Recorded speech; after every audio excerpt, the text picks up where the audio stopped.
Cuman karena teknologi berubah, cara ekspresinya itu jadi berubah. Iya. Ini biasanya lintas generasi ini saling nyalah ke. Jadi manusia tidak semakin dewasa, manusia semakin egois terhadap kebenarannya sendiri-sendiri, gitu. Manusia semakin tidak bermoral, apa yang dulu malu sekarang tidak malu.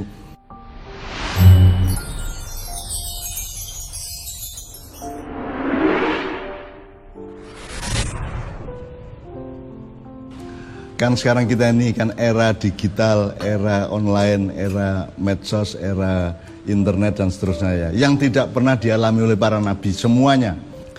Kan setiap manusia di zaman yang berbeda, di era yang berbeda mengalami habitat budaya yang antara lain diciptakan oleh penemuan-penemuan teknologi yang berbeda-beda. Jadi manusia ketika belum ditemukan roda kan berbeda dengan manusia setelah ada roda, revolusi roda. Nah, dulu misalnya Gajah Mada, sejak lahir sampai dia meninggal itu sama pengalaman budayanya. Teknologinya juga tidak ada yang revolusioner dan seterusnya. Ya, mungkin saya juga, nah, bapak saya dulu sampai meninggal tahun 73, ayah saya ya, itu juga dari lahir sampai mati mengalami hal-hal yang manual saja. Nggak Rano TV ya?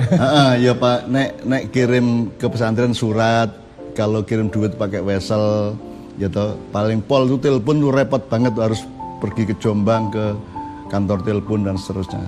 Jadi pengalaman beliau sama dari lahir sampai mati. Sementara saya mengalami berbagai macam penemuan teknologi yang menghasilkan interaksi budaya yang sangat berbeda. Jadi saya dari tiap habis Jumat itu keluar dari masjid, berang di Gontor itu ngelihat papan pengumuman wesel yang masuk. Itu kan hampir semua santri antri di situ untuk ngelihat siapa yang dapat wesel. Itu ya. Itu sampai ke era di mana uang itu cukup ke ATM, meskipun saya tidak pernah berani masuk ATM ya. Sampai cukup transfer sambil beol kita bisa transfer atau menerima transfer.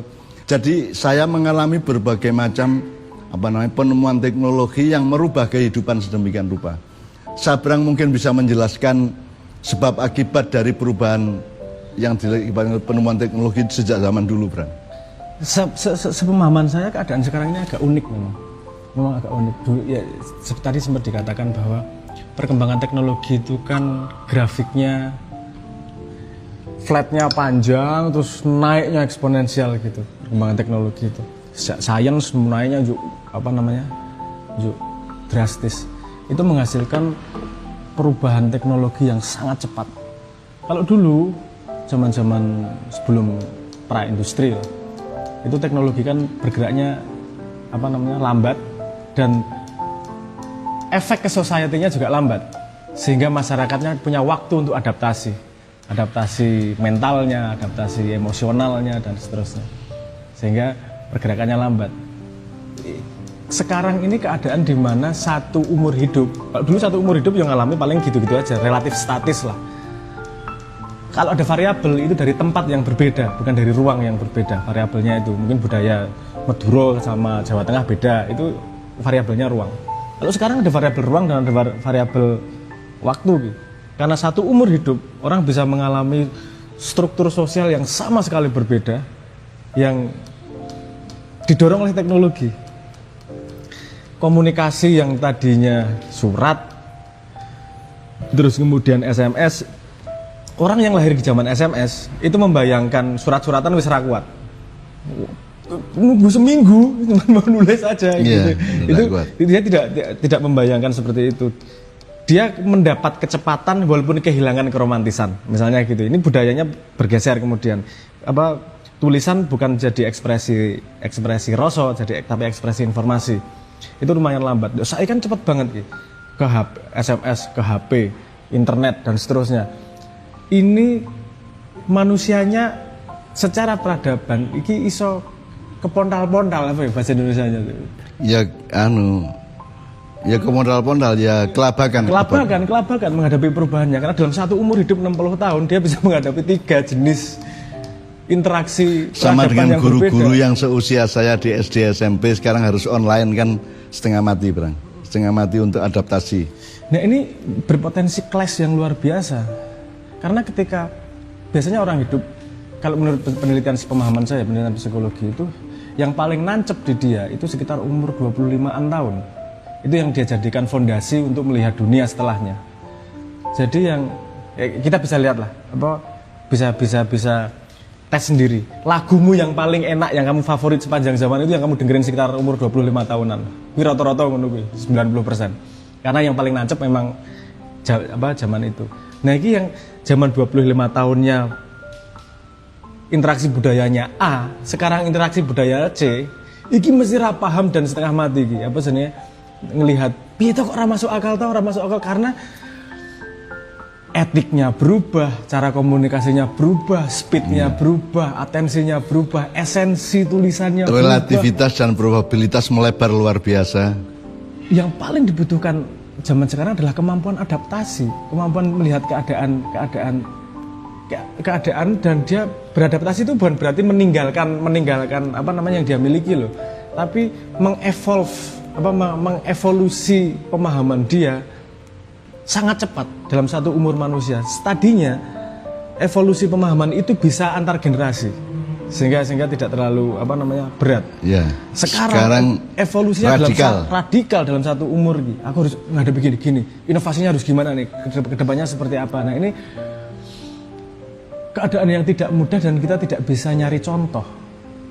Dulu ngadepinya gimana ya, nggak bisa gitu karena ini pertama kali terjadi. Berang, kalau yang paling nancap adalah pada usia sekitar 25 tahun, berarti kalau saya itu berarti tahun 1978, itu saya umur 25 tahun. Dan ketika 1978 belum ada handphone, belum ada SMS, belum ada email dan seterusnya. Jadi kemudian ketika saya umur 40 ke atas baru mulai ada untuk ada pager, Kiai Kanjeng semula SMS. Jadi pager atau sebelum SMS mereka ya manual telepon atau didatangi rumahnya dan seterusnya. Nah, kemudian sampai ke tahun 2000-an dan 2000-an ke atas dan seterusnya, sehingga saya mencoba mengantisipasi dan menyesuaikan diri sedemikian rupa sampai ke tingkat saya utak-utak handphone ya. Jadi misalnya sekarang saya tidak bisa pakai iPhone tanpa jailbreak misalnya. Dan itu saya harus mengikuti semuanya terus dulu, bahkan saya masuk ke jadi enrouting ke handphone itu sedemikian rupa. Nah itu dalam rangka supaya saya nggak jadul gitu ya, supaya saya jangan dipikir semua dulu waktu pakai BlackBerry Kiai Kanjeng itu kalau rusak mesti saya yang disuruh dandanin. Jadi saya waktu itu jadi servis HP. Ya itu dalam rangka apa? Dalam rangka supaya saya nggak jadul, supaya saya tidak ketinggalan informasi dan kemampuan berperilaku secara yang waktu itu sudah zamannya gitu ya. Nah, pertanyaan saya adalah sebenarnya secara generasi atau secara bangsa, secara masyarakat, bahkan mungkin secara kemanusiaan sedunia itu apa saja yang dihasilkan oleh proses adaptasi mereka yang positif dan negatif, Bang? Ini saya ngomong dua layer ya, layer ekspresi sama layer fundamentalnya, hakikatnya. Kalau secara layar fundamental sebenarnya kebutuhan dasar itu tidak pernah berubah. Kebutuhan komunikasi, kebutuhan informasi, kebutuhan diskusi, kebutuhan cari makan dan seterusnya itu tidak berubah.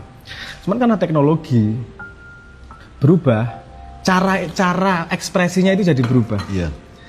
Ini biasanya lintas generasi ini saling nyalah kok kamu nggak tahu gini sih, ini nggak gini sih dan seterusnya. Itu karena tidak nge-track transformasi nilainya pada lapangan yang baru nih. Karena teknologi baru, ini dia punya lapangan tertentu yang saya bilang tadi. SMS jadi efektif menyampaikan informasi, tapi kehilangan romantisme. Sosial media mendekatkan yang jauh, tapi juga mengurangi saling mengunjungi yang dekat. Yeah. Kan, ya, jadi tapi bahwa esensi butuh koneksi antar manusia itu masih terjadi.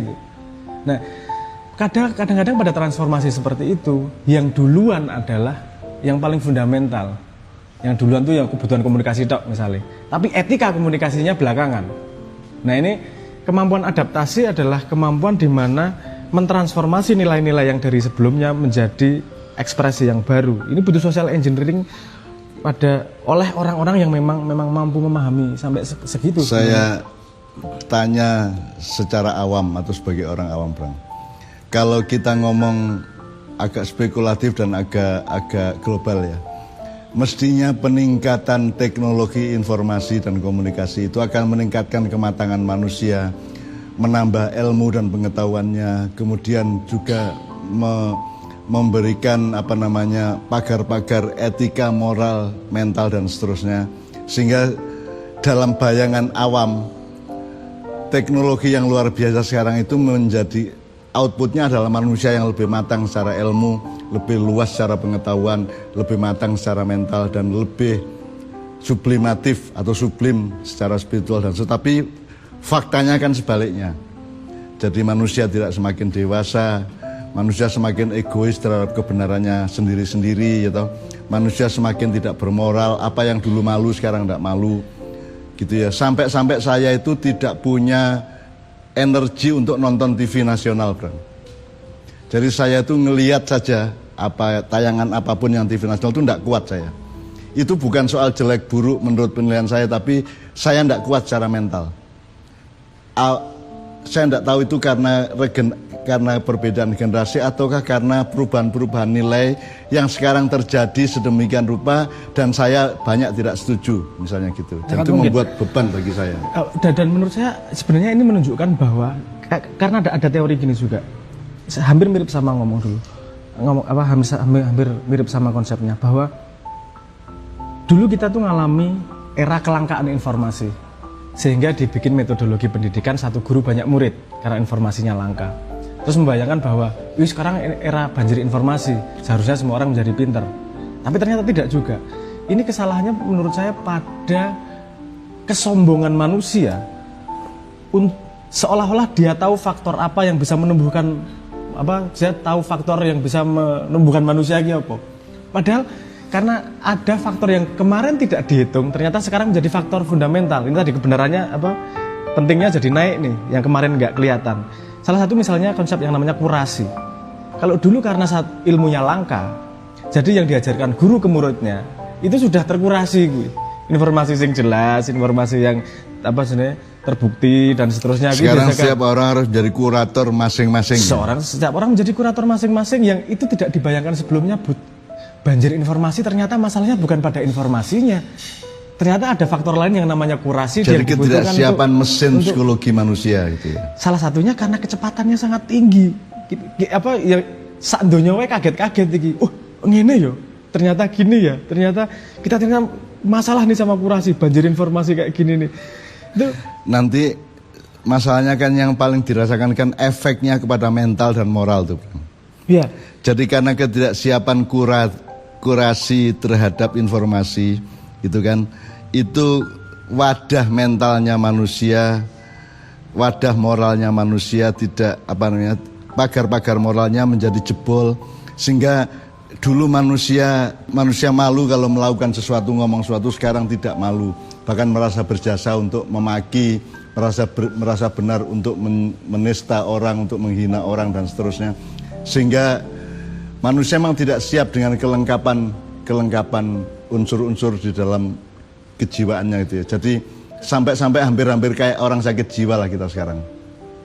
Iya betul, dan itu akarnya saya tidak berani orang nyalahke menungsoni juga. Karena manusia punya limited kapasitasnya, limit untuk bisa beradaptasi cepat. Jadi ono istilah sing menarik iki. Ono istilah menarik sing ngene iki. Dia ngomong, keadaan sekarang adalah di mana manusia mentalnya seperti mental zaman prasejarah. Jenis organisasinya seperti organisasi abad pertengahan. Organisasi ini maksudnya ya pemerintahan apa segala macam itu paradigma abad pertengahan. Teknologinya seperti ke teknologi Gusti Allah. Bisa komunikasi mengerikan kayak teknologi internet kan teknologi ini wis ampuh banget, teknologi langitan misalnya. Yeah. Tapi pelakunya mentalnya, emosional, kedewasaan emosionalnya masih zaman prasejarah, purba. Notone masih zaman pertengahan. Teknologi ini udah sampai segini, sebenarnya yang harus ngejar ini toh. Yang ngejar Nah, menurut Sabrang itu antisipasinya atau kemungkinan solusinya bagaimana itu untuk menyeimbangkan tahap tahap mentalnya, moralnya dengan pengelolaan. Gini, oke. Menurut saya begini yang harus dilakukan. Ketidakmampuan ini, ketidakmampuan manusia untuk beradaptasi itu tidak 100% karena ketidakmauan. Bukan berarti ada gelem jo iso, enggak gitu juga. Sebagian besar mayoritas tidak bisa beradaptasi karena memang masih naluriah hidupnya. Jadi dia tidak metakognitifnya tidak hidup. Dia tidak menyadari dirinya sendiri sehingga melakukan berjalan hanya berdasarkan rule of the game. Dia masuk ke sosmed ya rule of the game-nya gini ya ikut aja, gini ya ikut aja. Nah, yang tidak mudah adalah mengajak yang memang tidak berpikir di situ. Jadi solusinya menurut saya adalah membuat sebuah satu leap ke depan lagi. Ketika mengerti masalah ini, membuat sebuah palagan gampangannya lapangan berinteraksi lagi, tapi yang membuat transformasi gradatif ini terjadi di dalam palagan tersebut. Gini Brang, lapangan palagan ini, medan perang ya, medan perang di wilayah informasi yang menyangkut mental dan moral manusia ini kan sudah terlanjur ada satuan-satuan dalam kehidupan manusia di dunia. Sudah terlanjur ada negara, sudah terlanjur ada kerajaan, sudah terlanjur ada bentuk-bentuk yang baku dari wadah berinteraksinya manusia. Maka sebenarnya seluruh jawaban dan solusi yang saya kemukakan harus diserahkan kepada satuan yang sudah ada. Jadi kalau memang terpaksa harus meneruskan ada negara, ya pemimpin negaranya, kepala negaranya harus orang yang X, Y, Z lah gampangnya gitu. Saya justru melihat poinnya di sini, melihat gini. Kalau satuan-satuan yang dari medieval, yang dari abad pertengahan ini tadi, organisasi yang dari abad pertengahan ini, saya nggak punya harapan banyak di situ. Udah waktunya panjang mereka berevolusi, nggak berevolusi juga, evolusinya ya ngono-ngono wae, bahkan pada relatif stagnan. Harusnya ada sistem change lah, tapi itu pembahasan yang berbeda. Sekarang lapangan yang masih kosong itu yang disediakan oleh teknologi ini, karena teknologinya baru, ini masih cair nih. Masih cair.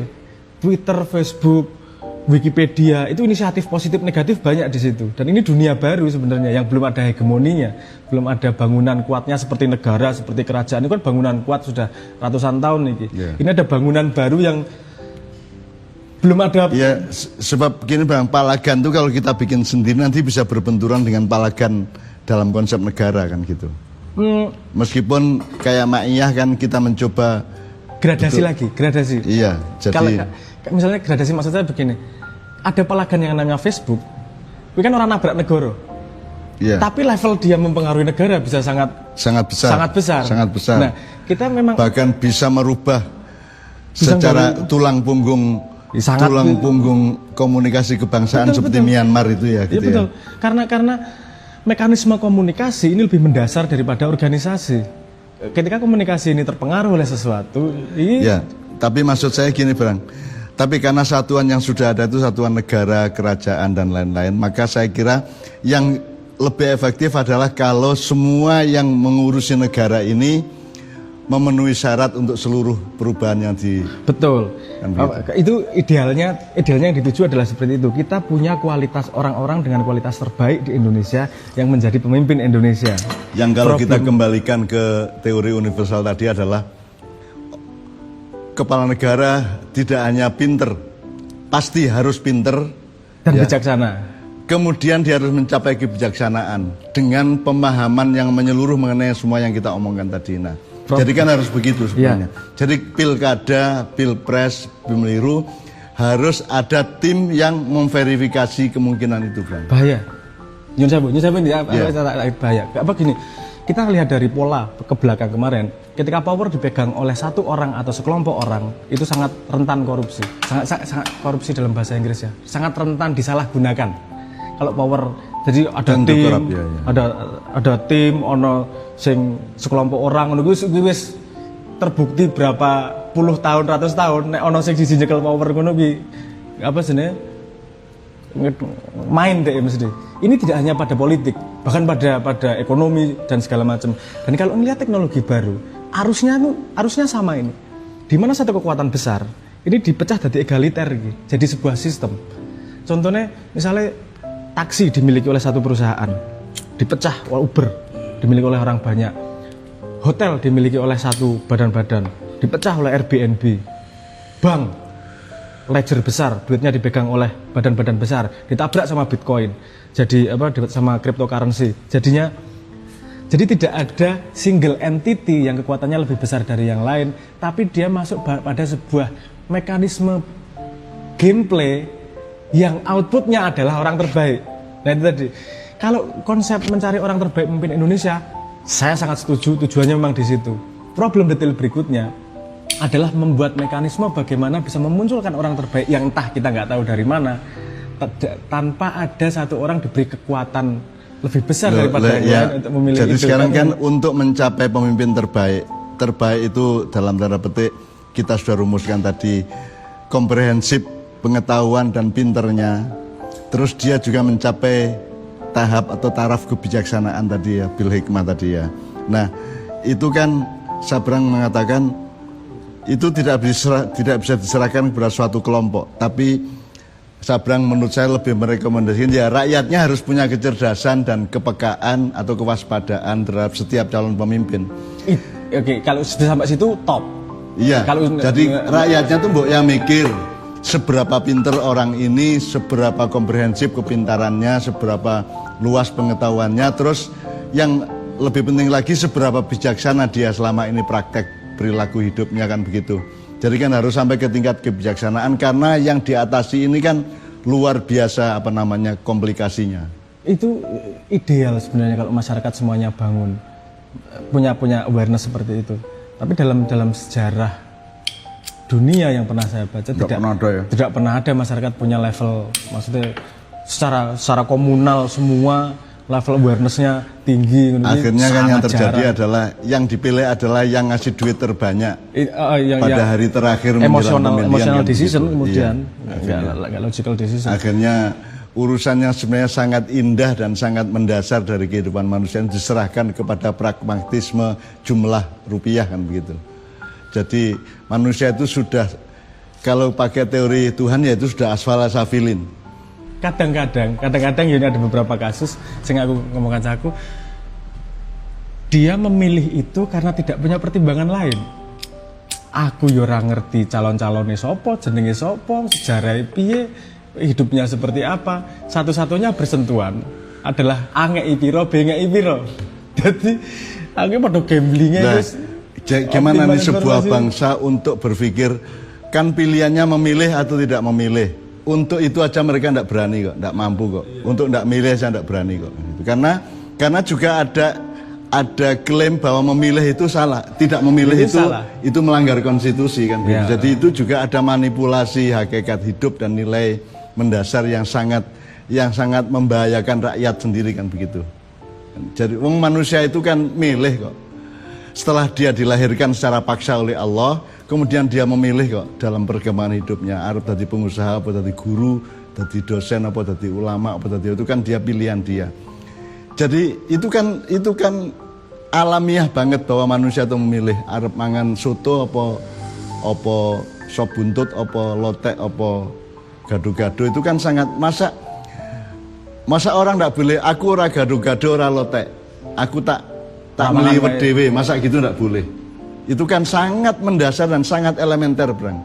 Jadi bangsa kita dan negara kita itu sudah tidak mampu menjalankan apa yang paling dasar dari kehidupan, yaitu bahwa manusia itu boleh memilih dan salah satu pilihannya adalah tidak memilih kalau yang di depannya atau yang ada pada hidupnya itu sesuatu yang dia memang tidak setuju atau tidak sreg dan seterusnya.